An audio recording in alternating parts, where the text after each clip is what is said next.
नमस्कार। नई शिक्षा नीति 2020 और उसकी क्या खासियत है उसके बारे में आज हम आपको बताएंगे। आपको हम बताते हैं कि 34 साल बाद मोदी सरकार क्या खास करने जा रही है शिक्षा नीति में, क्योंकि 34 साल पहले कुछ बदलाव शिक्षा नीति में हुए थे और अब जब 2020 आ गया है, इस समय बहुत भारी बदलाव आपको देखने को शिक्षा नीति में मिलेंगे। और इससे पहले जो बदलाव है वो 1986 में हुए थे और 1992 में कुछ संशोधन किए गए थे। लेकिन अब जो 34 साल बाद एक नई शिक्षा नीति लागू की गई है, उसमें जो खास मसौदा है वो तैयार हो चुका है और उसे प्रधानमंत्री मोदी की अध्यक्षता में कैबिनेट ने बुधवार को अपनी मंजूरी दे दी है। तो मुख्य बातें क्या हैं, सिलसिलेवार हम देख लेते हैं। पहली जो खास बात है कि मानव संसाधन विकास मंत्रालय का नाम बदलकर अब शिक्षा मंत्रालय रख दिया गया है। अब आप मानव संसाधन विकास मंत्री के रूप में किसी को नहीं जानेंगे। आने वाले समय में शिक्षा मंत्री के रूप में उस मंत्री की पहचान होगी।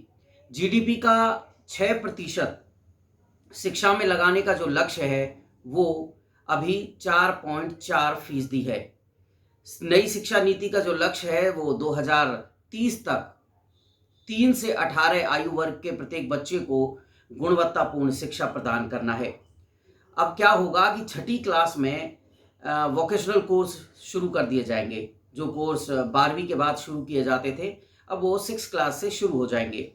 इसके लिए जो इच्छुक विद्यार्थी हैं वो 6ठी क्लास के बाद ही अपनी इंटर्नशिप कर सकते हैं या उनको जिस विद्यालय में वो पढ़ेंगे उसके ज़रिए इंटर्नशिप कराई जाएगी। इसके अलावा म्यूज़िक और आर्ट्स को बढ़ावा दिया जाएगा और उनको भी पाठ्यक्रम में लागू किया जाएगा।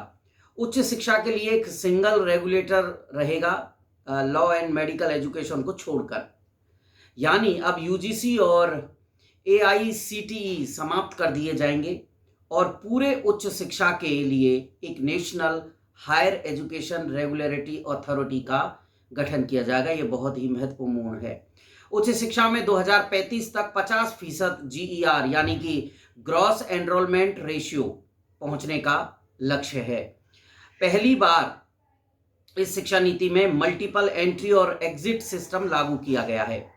आप इसको ऐसे समझ सकते हैं जैसे 4 साल की इंजीनियरिंग की पढ़ाई है। अब किसी को कोई कारणवश सेमेस्टर में पूरे सेमेस्टर वो नहीं पढ़ पाता है और उसके कारण उसको 1 साल बाद ही वो ड्रॉप करता है, तो उसको सर्टिफिकेट दिया जाएगा। उसके बाद 2 साल के बाद वो अगर अपनी पढ़ाई छोड़ता है तो उसको डिप्लोमा दिया जाएगा और 4 साल के बाद उसको पूरी डिग्री मिल सकती है। पहले ये होता था कि कोई किसी कारणवश विद्यार्थी नहीं पढ़ पाता था तो उसकी पूरी एजुकेशन खराब मानी जाती थी, वो बेचारा कुछ कर नहीं सकता था। जैसे फर्स्ट ईयर में छोड़ गया या सेकंड ईयर में छोड़ गया, तो अब उसका फ़ायदा उसको मिल जाएगा। उच्च शिक्षा में भी कई बदलाव किए गए हैं। जो छात्र रिसर्च करना चाहते हैं उनके लिए 4 साल की डिग्री का प्रोग्राम होगा। जो लोग नौकरी में जाना चाहते हैं वो 3 साल का ही डिग्री प्रोग्राम करेंगे। लेकिन जो रिसर्च में जाना चाहते हैं वो 1 साल में एमए के साथ 4 साल के डिग्री प्रोग्राम के बाद सीधे पीएचडी कर सकते हैं। उन्हें एमफिल की ज़रूरत नहीं पड़ेगी। शोध करने के लिए नेशनल रिसर्च फाउंडेशन की स्थापना की जाएगी। एनआरएफ का जो नेशनल रिसर्च फाउंडेशन यानी एनआरएफ, इसका मुख्य उद्देश्य होगा विश्वविद्यालयों के माध्यम से शोध की संस्कृति को सक्षम बनाना। एनआरएफ स्वतंत्र रूप से सरकार द्वारा एक बोर्ड ऑफ गवर्नेंस द्वारा शासित होगा। उच्च शिक्षा संस्थानों को फीस चार्ज करने के मामले में और पारदर्शिता लानी होगी। और एक बहुत ही महत्वपूर्ण है, ई पाठ्यक्रम क्षेत्रीय भाषाओं में विकसित किए जाएंगे। वर्चुअल लैब विकसित की जा रही हैं। एक राष्ट्रीय शैक्षिक टेक्नोलॉजी फोरम बनाया जाएगा। ठीक है, ये बहुत बड़े ऐसे परिवर्तन हैं जो आपको देखने को मिलेंगे। अगर आप इत्तेफाक रखते हैं हमारे चैनल से जिसको आप देख रहे हैं, तो आप इस चैनल को सब्सक्राइब कीजिए, लाइक कीजिए और शेयर कीजिए। नमस्कार।